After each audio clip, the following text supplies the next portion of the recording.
Our top story, more and more revelations coming exclusively on CNN News 18, and this is regarding the ongoing probe into a Delhi blast case. Now, CNN News 18 has accessed a clincher CCTV footage of the killer I-20 car. On your screens, you can see the images of the I-20 driven by the bomber Umar Nabi at various locations, starting from October 29th, when it entered the Al Falah University. It was parked inside the common parking area of the university. The car was then seen leaving the university on 30th of October. On the intervening night of November 9th and 10th, the car was spotted 3 times on the Khalilpur toll at the Delhi-Mumbai Expressway. Then on 10th of November, the car was caught at multiple locations in the national capital, including the Kartavya Path near Safdarjung Hospital, Tughlaq Road and Lodhi Colony.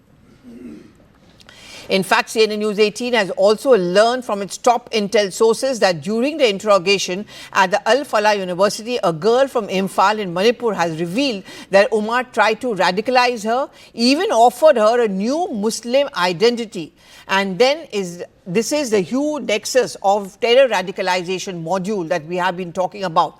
Umar was allegedly on a pan-India outrage. He wanted to spread his footprints across the country, targeting those who are vulnerable, especially the youth. Okay, my colleague Anand Tiwari, who has been getting us all those details, is now joining me live from the newsroom. Anand, सबसे पहले that I-10, जो I-20 जो है गाड़ी, which is the epicenter of जो भी investigation चल रहा है, बस हमारे दर्शकों को समझा देंगे, बता देंगे कि गाड़ी को कैसे ट्रैक डाउन किया गया और ये यूनिवर्सिटी में ही पार्क किया गया था। देखिए, बिल्कुल 10 तारीख को लाल किला ब्लास्ट से पहले ये जो I-20 गाड़ी थी उमर मोहम्मद की, जो इसका आखिरी ऑनर था, इसकी गाड़ी जो है वो 29 तारीख को यूनिवर्सिटी में दाखिल होती है और 29 तारीख को 6:36 पर उमर ने ये गाड़ी जो है कॉमन एरिया में पार्क की। इससे पहले लेकिन जो डॉक्टर मुजम्मिल था उसको गिरफ्तार कर लिया गया था, जो जॉइंट ऑपरेशन था जम्मू कश्मीर पुलिस और फरीदाबाद का, लेकिन ये गाड़ी वहीं पर खड़ी थी। ये गाड़ी के वहाँ खड़े होने के कई तरह के सवाल खड़े हो रहे हैं कि क्या इस गाड़ी पर किसी की नज़र नहीं गई। और ये गाड़ी उसके बाद हमने देखा है कि किस तरह से 30 तारीख को फरीदाबाद होते हुए जो कल न्यूज़ 18 CNN ने जो एक CCTV एक्सेस किया था उसमें ये एक मोबाइल शॉप पर जो है उमर इस गाड़ी के साथ पहुंचता है। वहां पर वो अपने फ़ोन को रिचार्ज करता है, चार्ज करता है और उसके पास एक आईफोन भी होता है। और उसके बाद बाकायदा ये जो मेवात के पास का एक टोल है उसको होते हुए गाड़ी बदरपुर बॉर्डर पहुंचती है 8:13 पर। उसके बाद ये जो ओखला इंडस्ट्रियल एरिया का पेट्रोल पंप है वहां से आगे निकलती है। इसके अलावा निजामुद्दीन जो टोम है, जो पुलिस स्टेशन निजामुद्दीन का है, उसके सामने से गाड़ी होते हुए इंडिया गेट आती है। इंडिया गेट से गाड़ी रेल भवन जाती है, रेल भवन से गाड़ी कनाट प्लेस जाती है, कनाट प्लेस के बाद ये गाड़ी धोला कुआं होते हुए वजीरपुर इंडस्ट्रियल एरिया में एक टी शॉप पे जाती है। उस टी शॉप से भी दिल्ली पुलिस NIA की टीम ने पूछताछ की थी। वहां पर उमर मोहम्मद गाड़ी से 10 मिनट के लिए उतरता है।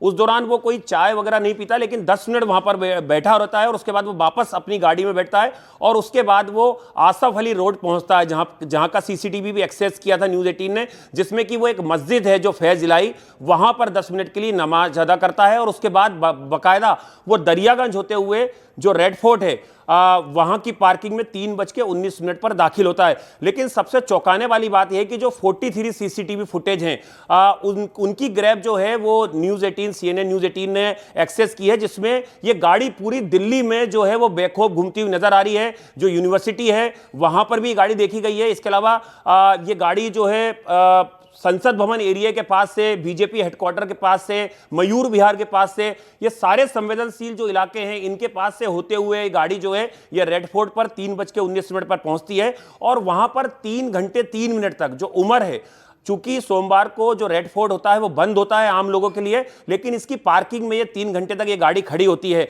जो इंटेलिजेंस के सोर्स बता रहे हैं और अब तक जो फॉरेंसिक जांच में जो एविडेंस मिले हैं उसमें ये पता चला है कि करीबन 2 किलो से ज़्यादा अमोनियम नाइट्रेट का इस्तेमाल हुआ है इस विस्फोटक के इस्तेमाल में। और उसमें जो डेटोनेटर मटेरियल है, यानी कि जो माइनिंग में जो इस्तेमाल होता है उसका, और जो पेट्रोलियम ऑयल है ऑयल है उसका इसमें इस्तेमाल किया गया है। लेकिन एजेंसियों को अभी ये बात काफी ज्यादा चौंका रही है कि बिना टाइमर या बिना रिमोट कंट्रोल के आखिर ब्लास्ट कैसे हुआ, क्योंकि जो एक्सप्लोजिव एक्सपर्ट है उनका ये कहना है कि बिना रिमोट कंट्रोल, बिना कोई डिवाइस के इस जो पेट्रोलियम ऑयल है या जो डेटोनेटर मटेरियल है या जो अमोनियम नाइट्रेट है उसमें ब्लास्ट संभव नहीं है।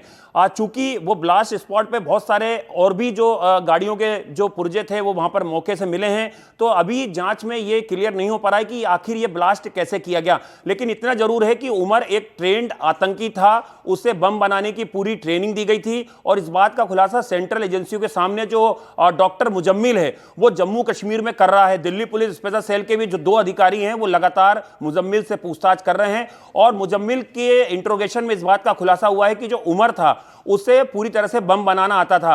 और ये 43 सीसीटीवी कैमरे इस बात की गवाही दे रहे हैं कि कैसे एक i20 गाड़ी, जब फरीदाबाद पुलिस के कमिश्नर प्रेस कॉन्फ्रेंस करके दावा करते हैं कि एक आरोपी जो है इस मामले में फरार चल रहा है। और अगर आप गौर करेंगे कि जब जम्मू कश्मीर पुलिस ठीक 6:02 और 3 मिनट का तकरीबन ये समय था, उस पर ट्वीट करती है कि तुम जहां भी भागोगे हम तुम्हें पकड़ लेंगे।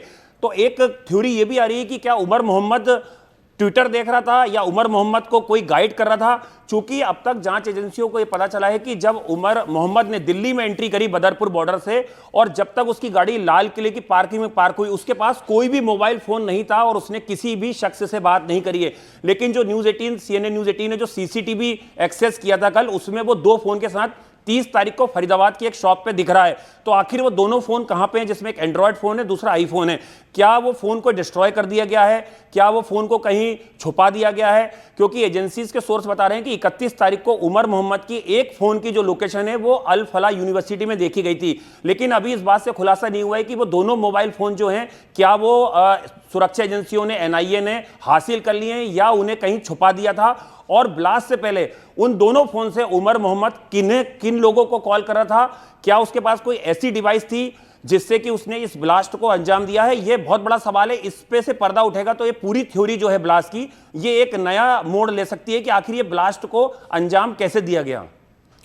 एंड आप जो कह रहे हो वो बहुत ही इंटरेस्टिंग, सिग्निफिकेंट है, बट बहुत ही खतरनाक भी माना जा सकता है इन मेनी सेंस, बिकॉज यहाँ पे एक रिमोट कंट्रोल की बात की जाए। जाहिर तौर पर इसमें बहुत सारे लोग शामिल थे। क्या आपको लगता है, क्योंकि आप बहुत सालों से कवर करते आए हो, ये एक नया मॉड्यूल है कि एक रिमोट कंट्रोल, यूथ को टारगेट किया जाना, पढ़े लिखे लोगों को टारगेट किया जाना, उनको रेडिकलाइज करने की कोशिश की गई है? देखिए, अगर आप दिल्ली में जो सरोजिनी नगर में ब्लास्ट हुआ था, अगर आप उसको गौर करेंगे और अगर आप उसकी हिस्ट्री देखेंगी तो उसमें भी अमोनियम नाइट्रेट का इस्तेमाल हुआ था, जो एजेंसीज के सूत्र बता रहे हैं, और करीबन 2-3 किलो से ज्यादा अमोनियम नाइट्रेट का इस्तेमाल हुआ था। पैटर्न वही है, लेकिन इस बार कोई ऐसी डिवाइस इस्तेमाल की गई है जो मौके से अब तक नहीं मिली है। लेकिन जो एक्सप्लोजिव एक्सपर्ट है उनका कहना है कि जब कोई अमोनियम नाइट्रेट होता है, जैसे कि जो फर्टिलाइजर जो मेवात से खरीदा गया था उसको भी अमोनियम नाइट्रेट ही बोलते हैं, लेकिन उसे विस्फोटक बनाने के लिए, उसे एक्सप्लोजिव बनाने के लिए उसके अंदर फ्यूल ऑयल, या तो वो डीजल हो या पेट्रोल हो या कोई कंपनियों में जो इस्तेमाल होता है फ्यूल ऑयल, जो बड़ी इंडस्ट्रीज होती हैं उसमें डालने वाला ऑयल जो है उसे मिक्स करना पड़ेगा। उसके अलावा उसमें 9 mm या 3 mm की जो बैटरी होती हैं उसकी जरूरत पड़ती है, पतले तारों की जरूरत पड़ती है, डेटोनेटर की जरूरत पड़ती है और टाइमर की जरूरत पड़ती है। इसके बिना ब्लास्ट होना बिल्कुल पॉसिबल नहीं है। लेकिन ऐसी कोई चीज मौके से नहीं मिली है, केवल फ्यूल ऑयल के जो कुछ एग्जिबिट्स हैं वो मौके से मिले हैं। डेटोनेटर मटेरियल जो है उसके कुछ सबूत जो है वो फोरेंसिक जांच में पाए गए हैं, लेकिन कोई टाइमर डिवाइस, कोई घड़ी, कोई वॉच ये मौके से नहीं मिली। ये अपने आप में बहुत बड़ा चौंकाने वाला सवाल है कि क्या कोई ऐसा छोटा सा उपकरण उमर मोहम्मद के पास था जिससे कि उसने इसको असेंबल किया। और गाड़ी की डिक्की में अगर आप देखेंगे तो डिक्की खुली हुई दिख रही है सीसीटीवी फुटेज में, और उसमें जो CNG की किट होती है उस पर एक रस्सी बंधी हुई नजर आ रही है, पीछे भी कुछ बैग नुमा चीज नजर आ रही है। तो क्या जो एक्सप्लोजिव था वो इस बैग में था, डिक्की में था, और क्या उसको पतले तार के थ्रू जो ड्राइविंग सीट होती है जहां पर उमर गाड़ी चला रहा था, क्या वहां पर उसने अपने हाथ में या अपने पॉकेट में कोई एक छोटा सा उपकरण रखा था जिससे कि जब उसे लगा कि वो पैनिक में आ गया है, जैसे कि जो एजेंसीज के सूत्र बता रहे हैं कि ये 2 थ्योरी हो सकती है, या तो फिदाइन हमला या पैनिक में किया गया हमला है।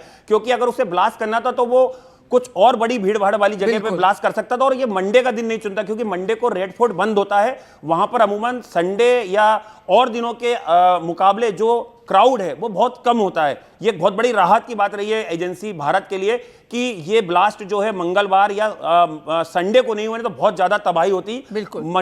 मंडे को जो है वो क्राउड कम होता है। जो हरियाणा, सोनीपत, दिल्ली एनसीआर के जो कारोबारी हैं वो चांदनी चौक शॉपिंग करने आते हैं और वहां पर उस स्पॉट पर सेल्फी लेते हैं।